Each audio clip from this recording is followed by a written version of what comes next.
day1. Welcome to Racing Queensland. I'm your host, Jesse McDonald, my co-host, Paul Knight. Welcome, Paul. Jess, lovely to be here. What a big weekend we've got coming up now. Yeah, it's a huge weekend with the Stradbroke, the Derby, the TJ Smith. It's huge, and the Guineas as well. And the Brisbane Cup. It's all happening. I'll be looking forward to getting out there with you. We're going to be in the Patinack tent, so if you're out there, come and say g'day. More importantly, let's look at the race and as well what we've got coming up on the show. It's huge. We've got interviews with BRC Chairman Kevin Dixon. We take a look at the Glen Logan stallion Show A Heart, who's one of Queensland's leading stallions. As well, we catch up with Larry Cassidy, and we're back to the track with Debbie Rogerson talking about her success with Scarlet Lady in the Oaks. But before we go on, I just want to say a short note to AT. He made a bit of a blooper last week with the call of the Oaks. But, I wanted to say we're only human. We all make mistakes, and AT, we're with you, and, we're only human. Exactly, we are only human. And we're not perfect. More importantly, the TJ Smith Stakes, what do you like? The Group 1, the metric mile, the 2-year-olds. Mate, I like Hot Schnitzel. It's back in form, was a really good win last weekend, very dominant in the size produce stakes as he was when he won the Ken Russell Memorial down here at the Gold Coast a fortnight ago. So I think it'd be very hard to beat. Anthony Cummings' horse, Fontanella, won over 1350 metres at Doomben a fortnight ago, and he's been aimed at this race specifically, so I think he'll be cherry ripe. And Benfica, who unfortunately didn't get the best of starts last weekend with his stablemate freewheeling going off his nut next to him. Didn't afford him the best starts, put him off his game, so I'll be expecting a better run from Benfica. So I've gone 1, 4 and 2. Jess, what are you frying the punters with? Well, I think Dowager Queen can turn the tables on Hot Schnitzel this time. Get one interview, get 2 interviews, and you're just hooked, aren't you? I'm hooked, and after watching Dowager Queen work during the week, I was very impressed, and she looks good in the coat. Debbie's very happy with her. She'll be hard to beat. By Saberville, she will get the mile. I'm tipping her to turn the tables with James McDonald, the best rider ever to come out of New Zealand. That's a big statement. He's got to live up to still. Oh, he does. But so far, so good. And I'm tipping Dowager Queen on top to turn the tables on Hot Schnitzel. Obviously, the horse to beat. Huey Bowman does think he'll get the mile, no problems. And number 2, Benfica. But now, let's get to it, where we take a look at Queensland's leading stallion, Show A Heart.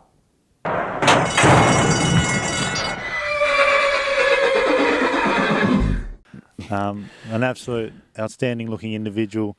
He looks a bit leaner than Jet Spur, a little bit more athletic. Show A Heart is a terrific stallion for Queensland. Show A Heart's now proven that he can take any horse to any level. He upgrades mares' pedigrees. He's produced Group 1 performers. He's produced a 2-year-old Magic Millions winner. He's produced a 3-year-old Magic Millions winner. He's just the all-round stallion. He's the last of the Star Kingdom line horses to stand in Australia. He's the only Star Kingdom line stallion still producing stakes winners. So if his sons don't go on to make it at stud, then that's going to be the end of the line. However, we have enough confidence in him to know that we expect him to do that, and Turak Toff will probably be the first of his sons to go to stud. But look, he's just a wonderful horse. He's set benchmarks that no other Queensland stallion has ever set. He was Australia's champion first season sire, he's Australia's champion second season sire, New Zealand's 2-year-old sire, he's been the leading or champion stallion in Queensland for the last 2 seasons, and he looks like again claiming that title. He's terrific. He's a real boost for Glen Logan. He's a real boost for the state. So you mentioned about Show A Heart upgrades his mares. What exactly does that mean? Well, a lot of the time, he went to stud. Show A Heart went to stud at a service fee of $12,500, and when a stallion goes to the breeding barn at a certain fee, you attract a certain type of mare. Now, $12,500 is a reasonable fee, but it's not at the top end, nor is it at the bottom end. So he had originally attracted mares who were reasonable in their pedigree depth.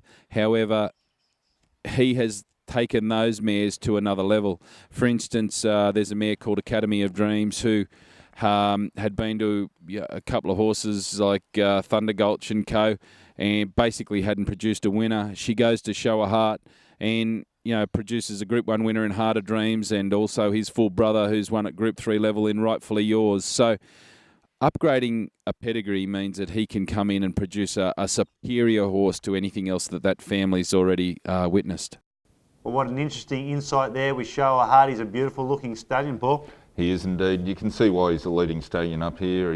He gets Group 1 winners every day of the week. He's a very good stallion, attractive horse, and he throws that to his progeny. Yeah, and for the price that he's charging, service fee looks very reasonable. Yeah, he is. He's very reasonably priced. Race 6, the Queensland Derby. The Group 1. The Group 1, 2,400. The 3-year-olds. What's excited you? Shoot off. Shoot off. Again, the not Roger. Not a shootout this year, it's a shoot off. Oh, no, I've been talking to Debbie again, and they're very confident with shoot off. He's been working in fine form in Sydney. He arrived up here on Wednesday, and they're very happy with him.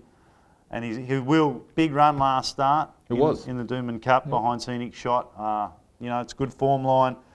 He's out of a Zabeel mare, so getting the 1.5 miles won't be a problem. So I like shoot off on top.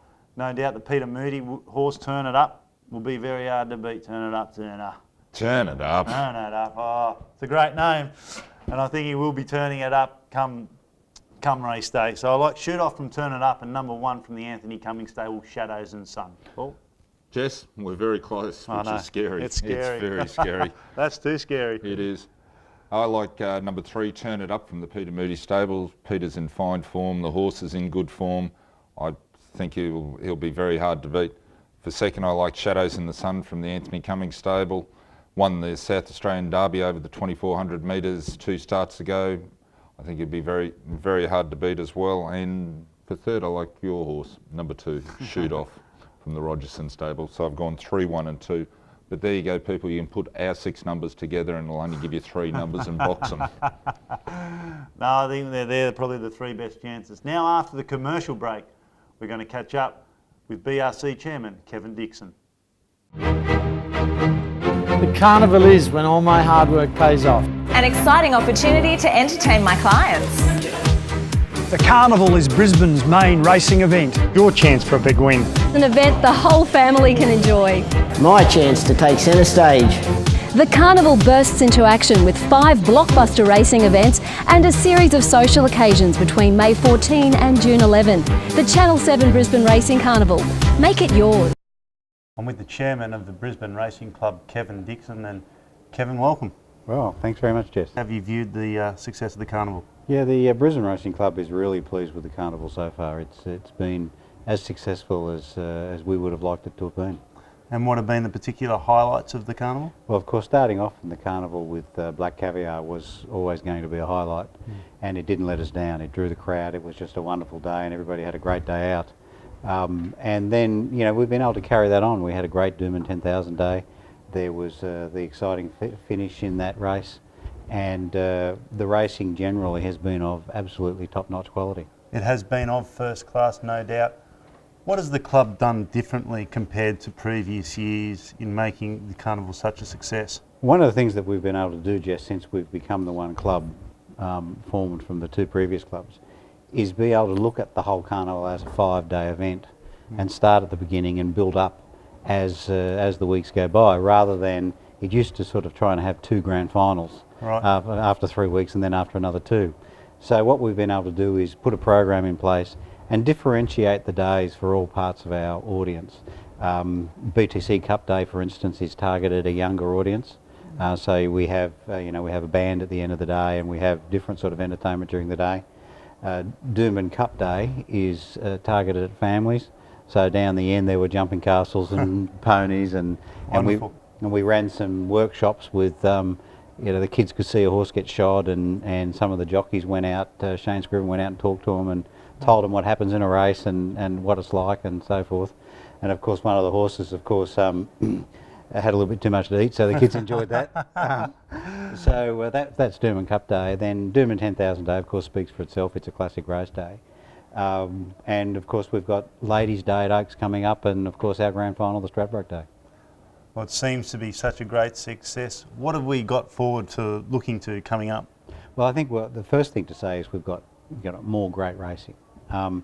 We've been really, really pleased this year, Jess, because the crowds that have come along have not only been bigger than they have in previous years, but they've been people who have been there to enjoy the racing.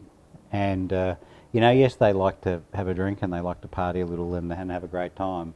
But in the last few years, we had to rely on people coming to party to get crowds. And this year, what we've seen is a crowds that come for the racing, and it's very, very noticeable. You can tell the difference in the atmosphere when the races are on. The people are at the front watching the races. You know, the bookmakers' ring's been full, and generally, you know, people participating in seeing the horses, seeing the jockeys, watching the races, and having a great day out at the races has been very noticeable. And you know, I think we can expect to see more of that over the next 2 days. You know, people clearly are very, very, you know, taken by the quality of the racing and by the people who are coming.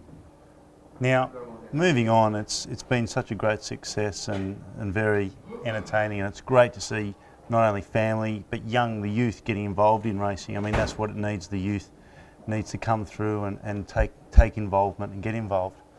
And it's a wonderful achievement by the club to achieve such great goals. Now, moving on, there's a scheme called the QTIS 600 and QTIS. It's been viewed by a number of industry participants that maybe the money's not being distributed evenly enough. How's the club view that?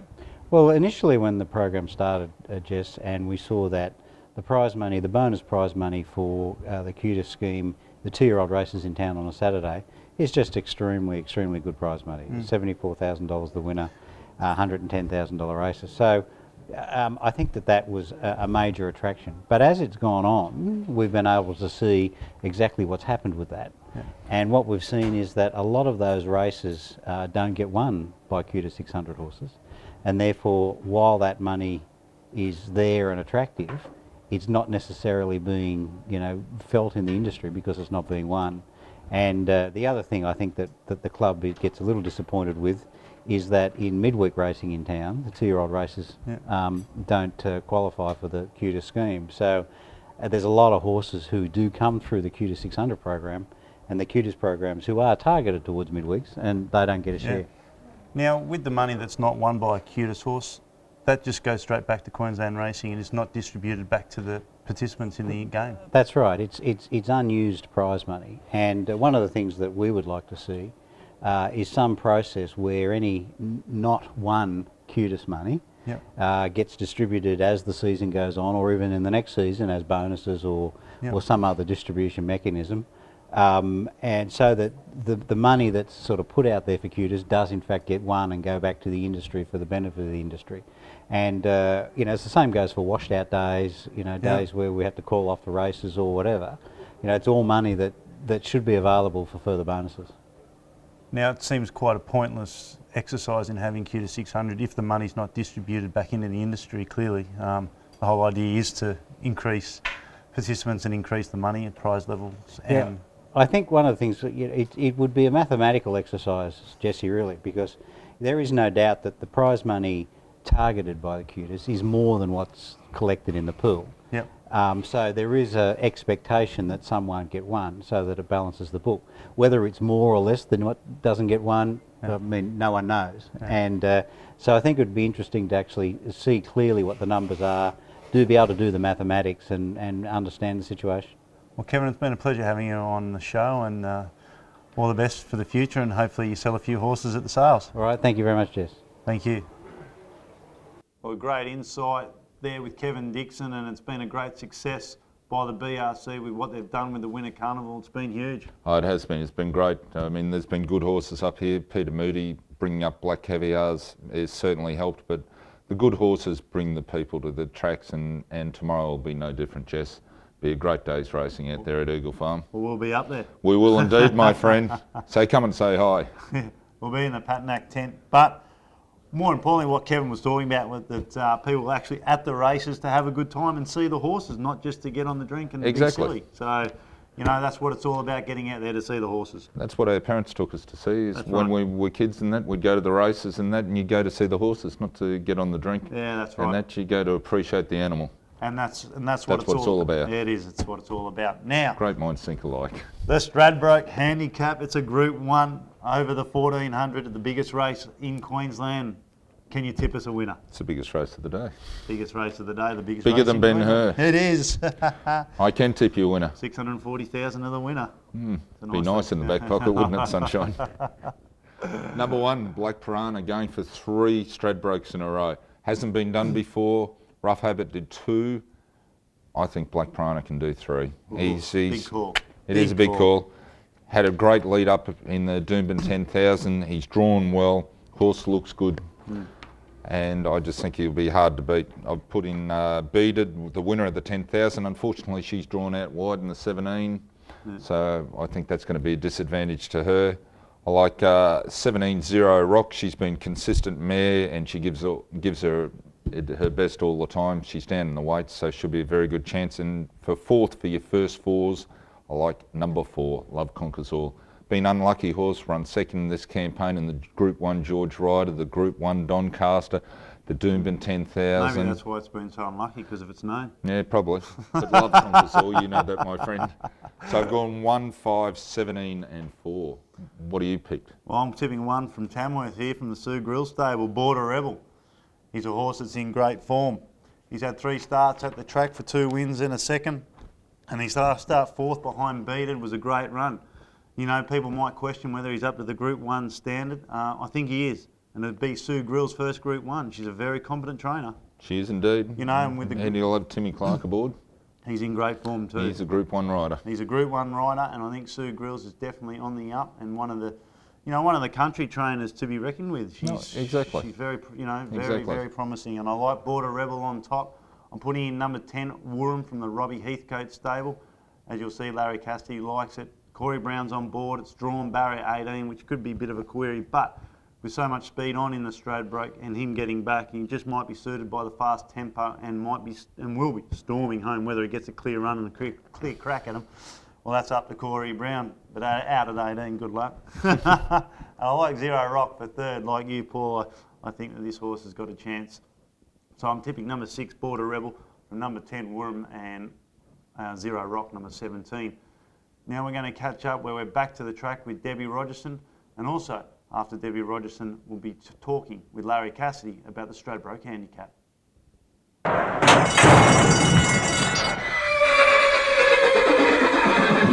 I'm with Debbie Rogerson, trainer of Scarlet Lady, Oaks winner on Saturday. And Debbie, congratulations on a great win. Yeah, thank you very much. It was a real exciting one, and just a real buzz to win a Queensland Oaks for the first time too. What does it feel like to win such a prestigious race? It's a great relief. No, it was a great relief, and it was a fantastic thrill. Now, coming up to this weekend's racing, you've got Scarlet Lady entered into the Derby. She's a possibility of running. What are your thoughts on whether she'll run or not? Yeah, well, she's pulled up well, and she's eaten up well, looks bright, very happy with the horse. But at the end of the day, it's the owner's final decision, so he'll make a decision tomorrow morning. We have Indoor, he's in the entries, but whether he makes the field, because they are quite big noms for the Derby. So we're hoping he'll get a slot in, but we do have the other favourite, Shoot Off from Sydney. Now, Shoot Off's form, he is in fine form and looks to be a great chance in the race. How's he been during the week? Yeah, well, he's in the Sydney stable, and he arrives in Brisbane Wednesday morning. So all accounts, apparently he's doing well, and he's come through his last run up here very, very well. And he's equal favourite at the moment, so he looks like he's the one to beat. Now, moving on, you have the 2-year-old Dowager Queen. We looked at her last week on the show, and she ran a great race in the sires behind Hot Schnitzel, and she's stabled opposite Hot Schnitzel here. How's she come along during the week? Yeah, she's come through the race really well. It wasn't her racing pattern getting back, but I think it was all the schmozzle at the start with the barriers, the other horse. She went fantastic. I think Hot Snitch will be the one to beat again this Saturday, so it'll be a good race. It should be a very good race. Now, have you got any other horses coming up for the Carnival? No, that's it, just the 3 we brought over from New Zealand, so a nice, easy, quiet time up here. Have you had a day off during the last month? No, so I'll be looking forward to having one very shortly. Now, you've got Dowager Queen in the sires. Do you think she'll get the mile? There's no issue with the mile. She won a mile back in New Zealand, so I'd say there'd be no trouble at all. You know, we're talking about James McDonald being the best rider to come out of New Zealand. That's a big statement. Yeah, well, he showed his talent on Saturday, and then he flew home on Sunday back to New Zealand, and he rode 3 winners at Foxton yesterday. So undoubtedly he's young, but he's the best that's come out. Now, who will he be piloting in the Derby? It all depends. He's on Scarlet Lady, of course, if she runs, and if she doesn't run, well, and he will ride indoor if he gets a run in the Derby. And will he be on Dowager Queen? He's on Dowager Queen, yes. Well, Debbie, congratulations on last week's success, and I hope it continues for you this weekend. Yes, thank you very much, and I've had a nice time up here, and I hope we have a bit more luck. I'm with our regular guest on the show, Larry Cassidy. Welcome, Larry. How are you, Jess? I'm not too bad. Now, you've been a bit of a bad boy during the week. What happened? Yeah, I got suspended last Wednesday, and funnily enough, got suspended the same meeting last year, and Mr. Stradbroke again. Unbelievable luck. It's funny how history repeats itself. Certainly does. Now you're sitting next to a brilliant looking trophy there. Can you tell us a bit about it? That's correct. This is the Racing in Queensland Squash Open Trophy, and is up for grabs for anyone in the racing industry that wants to challenge us and everyone else at a game of squash. It'll be a round robin event. As you can hear in the background, we're playing now, and we're hoping to get other jockeys, trainers, owners, even a punter who wants to come along, and the trophy is up for grabs. Now, it's a pretty impressive trophy. Now, we've set a bit of a market after today's game. I think myself, I've got to be even money favourite at this point. Well, I don't know about that, Jess. Paul Hammersley's just drawn with you. You've still got 1 game to go. You've still got 2 games to play with me. You've never defeated me. I think I'm about 6-4 at the moment. There's a couple Brisbane jockeys, such as Shane Scriven. I would have him as one of the favourites. Fair dinkum. He goes right, old Scrivo. Does he? Age shall never weary. Well, we'll soon find out on the court. So yeah, no, that's great. Now it's the big Stradbroke and the Derby Day this weekend, and it's a great racing day. And you're not riding, but if you had a choice of rides, who would you be riding? Look, in the Stradbroke, I'm really warming to Wirram. The stablemate are buffering. I would have been riding buffering. I just think Stradbroke's it's a race where there's solid tempo and high pressure up front, and it's really going to suit a horse like Wirram who gets back, and if he can have any luck getting to the outside, geez, he's got a powerful finish. And now we saw last week Scarlet Lady win the Oaks. She was one of the highlights on the show last week. She won the Oaks in fine fashion, and if she runs in the Derby, she'll be mighty hard to beat. Yeah, I don't think she was. I don't think she was paying up. I like the stablemate Shootout. Shoot off. Sorry. Yeah. I think it'll give Graham Rogerson a great double. Yeah, no, I was talking to Debbie during the week, and Shoot Off's still in Sydney. He arrives on Wednesday, she said, and he's been working in fine form down there, and he's going to be hard to beat. Yeah, his run in the Dermot Cup was very good. Goes back to his own age group. The 1.5 miles shouldn't be any problem. If they get any rain, that's definitely no problem either. Yeah, and he'll get the 1.5 miles, no problems. Yeah, lovely. Well, Larry, I'm about to get on the court and give you a squash lesson. I'm even money and firming for the tournament. Hamo's just come back, he's sweating. You ready to get down there and have a run? As you can see, I've lost a bit of weight already, a bit heavy. I've had 4 or 5 days off, had a few beers into me, and it's all coming out. So let's get down there and get a bit more of that beer out of me. All right, let's do it, and I look forward to getting my name on that trophy pretty quick. Yeah, good luck with that. Thanks, Larry. Welcome back, and another great insight there with Larry and Debbie Rogerson. Was indeed. Larry will be hurting a bit that he's not riding this weekend, but that's the 2nd year in a row. It is. You'd think he'd learn. You'd think history repeats itself quite often, funnily enough. That's the funny thing. The Guineas. The Guineas, the Group 2 Guineas. The metric mile for the 3-year-olds. I've taken number 5, Felino. He's back to his own age group after last weekend trying to qualify for the Stradbroke. I think he'd be hard to beat in this race back against his own age. Yeah. He'll give it a big shake-up. Like number 8, Benny's Buttons for 2nd. He's back in form, appreciates a good surface and is running well. And number 15, Bianca Jewel, she's back in distance and the miles her go. Now, forget all this. If number 19 Waybill, the first emergency, gets a run, she'll be long odds, and that I'd be just hopping straight on. So if number 19 Waybill, the first emergency, gets a run, have your little 5 each way or 10 each way, she'll be good odds. Jess, what do you pick, mate? Well, I like one from Interstate here, number 12, Spot the Rock from the Tim Martin stable, a filly by Fastnet Rock, out of a Fazliev mare. I think this horse has been slowly progressing to this race, and Timmy Martin's had this race set for this filly all along, and I like her on top. Adjusting. I've got to keep the secrets close to my chest, but I like number 12, Spot the Rock, from another Interstate, Infidel, number 18, Tigris Lily from the John O'Shea stable, a filly by Snitzel out of a Zabil mare. So I think, won't have any problems getting the mile. She's had 2 starts at the mile for a first and a third. So she's going to be thereabouts. So I'm putting her in for second, and number 9, Havitress, for third. So I like numbers 12, 18 and 9. But before we go, Paul, I've got something here to show you. The trophy. The trophy. The inaugural Racing in Queensland Squash Championship trophy. Welcome. This piece, this gold beauty, it's pure gold. It's got a bit of a tinny sound. At that price, the price of gold's going up. I wish it was pure gold. Now this trophy's up for grabs. We're having a squash tournament coming up next Tuesday up in Brisbane. All jockeys, trainers, owners, punters are eligible to come and join us. We've got Larry Cassidy, we've got Paul Hammersley, myself, Shane Scriven, who's the hot favourite. Yourself, you coming? Mate, not for squash, no. I'll give that a pass. Mate, I think you need to get up there and run around. Mate, I do enough running around. Well, never mind if you're not going to come to the squash tournament. How about the golf tournament the week after? We'll be at the golf tournament. We'll be giving that a bit of a shot. It's a 2-ball Ambrose, and there's going to be a lot of contestants to win this. And here you can get your name on this inaugural trophy. It's a ripper. The Racing in Queensland Sports Trophy. Absolutely. And if you want your name on it, come and just send us an email and let us know that you're coming to play in the competition. Where are we playing the squash at, mate? Up north at Club Coops, and we'll be playing the golf tournament probably at Parkwood, I'd say. Beautiful. Yeah, nice little course out there, unless we can get somewhere else, of course. See what happens. Anyway, thanks for joining us. It's been another episode of Racing in Queensland. Now, next week, we're going to have Shannon Eckstein. We'll be back to the track. We take a look at Stallion Real Saga.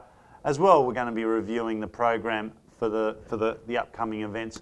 So, Paul, thanks for joining us. Jess, been a pleasure. It's always a pleasure. Now, remember, you can always catch us at www.racingqueensland.com. So join us, same place, same time, next week. Bye for now.